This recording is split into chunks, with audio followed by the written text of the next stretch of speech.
ரொம்பவே வித்தியாசமான 6 பழங்களை பற்றி தான் நம்ம இந்த வீடியோவில் பார்க்க போகிறோம். இதுதான் சாலக் ஃப்ரூட்.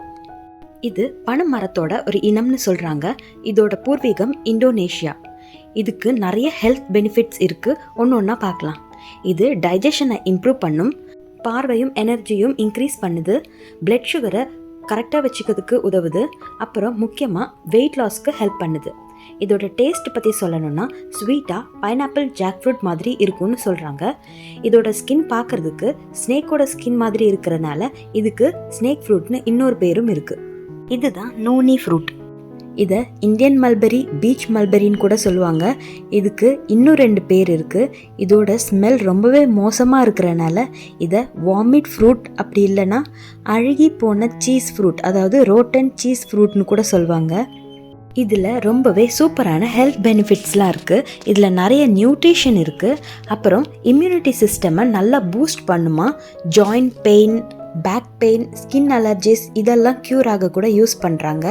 இதோட டேஸ்ட் பார்த்திங்கன்னா ரொம்பவே கசப்பாக கெட்டு போன சீஸ் மாதிரி இருக்கும்னு சொல்கிறாங்க. இதில் நிறைய ஹெல்த் பெனிஃபிட்ஸ் இருக்கிறனால இதோட சாறு எடுத்து மற்ற ஃப்ரூட் ஜூஸோட மிக்ஸ் பண்ணி சாப்பிடுவாங்களாம். இதை கேப்சியூல், லோஷன், சோப்பு, பவுடர் போன்ற பொருட்களில் கூட யூஸ் பண்ணுறாங்களாம். இதுதான் பிளாக் சப்போட்டா. இதுக்கு சாக்லேட் புட்டிங் ஃப்ரூட்னு இன்னொரு பேரும் இருக்குது. இது பார்க்குறதுக்கு மட்டும் சாக்லேட் மாதிரி இல்லாமல் இதோட டேஸ்ட்டும் கம்மி சுகரில் ஒரு சாக்லேட் புட்டிங் சாப்பிட்டா எப்படி இருக்குமோ அந்த மாதிரி இருக்கும்னு சொல்கிறாங்க. இது மெக்சிகோ, சென்ட்ரல் அமெரிக்கா, கொலம்பியா போன்ற நாடுகளில் நேச்சுரலாகவே வளருமா. இதில் விட்டமின் சி ரொம்பவே அதிகமாக இருக்குதான். அது மட்டும் இல்லாமல் கொலஸ்ட்ராலை கம்மி பண்ணுறதுனால நம்ம ஹார்ட்டை ரொம்ப ஹெல்த்தியாக வச்சுக்குன்னு சொல்கிறாங்க. ஸ்டார் ஃப்ரூட் கேள்விப்பட்டிருப்போம். ஸ்டார் ஆப்பிள் ஃப்ரூட் கேள்விப்பட்டிருக்கீங்களா? இதுதான் அந்த ஸ்டார் ஆப்பிள் ஃப்ரூட். இதை ஒரு ஆன்டி ஆக்சிடென்ட் பவர் ஹவுஸ்ன்னு சொல்லுவாங்க. இதில் விட்டமின் சி, ஏ, இ போன்ற பல விட்டமின்கள் இருக்குதான். இது நம்ம செல் டேமேஜ் ஆகிறத தடுத்து நம்ம ஹார்ட்டோட ஹெல்த்தை மேம்படுத்த உதவுமா. இதோட டேஸ்ட் பார்த்திங்கன்னா லிச்சி, ஆப்பிள் மாதிரியான டேஸ்ட்டில் இருக்கும்னு சொல்கிறாங்க. இதுதான் ஹாலா ஃப்ரூட். இது பார்க்க ரொம்பவே பெருசாக ரெட் அண்ட் க்ரீன் கலர்ஸில் இருக்கும்.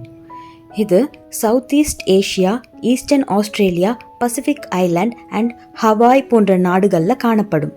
மக்கள் இந்த ஃப்ரூட்டை எப்படி சாப்பிடுவாங்கன்னா, இதை சவச்சு இதோட ஜூஸை எக்ஸ்ட்ராக்ட் பண்ணி சாப்பிடுவாங்க. அதாவது நம்ம கரும்பு எப்படி சாப்பிடுவோமோ அதே மாதிரி. இதில் நிறைய fibre, carbohydrates, vitamins and minerals இருக்குது. இது டைஜஷனுக்கு, ஹார்ட் ஹெல்த்துக்கு, ஹேர் அண்ட் ஸ்கின்னுக்கு ரொம்பவே நல்லதுன்னு சொல்கிறாங்க. இதுக்கு பண்டன் ஃப்ரூட் அப்படின்னு இன்னொரு பேரும் இருக்குது. இதுதான் லாங்சாட் ஃப்ரூட். இதோட டேஸ்ட்டு நம்ம கிரேப்ஸ், லிச்சி எல்லாம் சாப்பிட்டா எப்படி இருக்குமோ அந்த மாதிரி இருக்கும்னு சொல்கிறாங்க. இது சவுத் ஈஸ்ட் ஏஷியாவில் காணப்படுது. இதில் vitamin C, potassium, fibre, calcium, iron போன்ற நிறைய நல்ல விஷயங்கள் இருக்குது. இதில் ஆன்டி ஆக்சிடென்ட் நிறைய இருக்குது. அது மட்டும் இல்லாமல் சில ரிசர்ச் இது கேன்சரை தடுக்க உதவுதுன்னு சொல்கிறாங்க. இது சாப்பிட்டா பாடி ரொம்பவே கூலாக இருக்கும்னு சொல்கிறாங்க. இந்த மாதிரி வித்தியாசமான இன்ஃபர்மேஷன்ஸை தெரிஞ்சுக்கணுன்னா நம்ம சேனலை மறக்காமல் சப்ஸ்கிரைப் பண்ணி வச்சுக்கோங்க. தேங்க்ஸ் ஃபார் வாட்சிங்.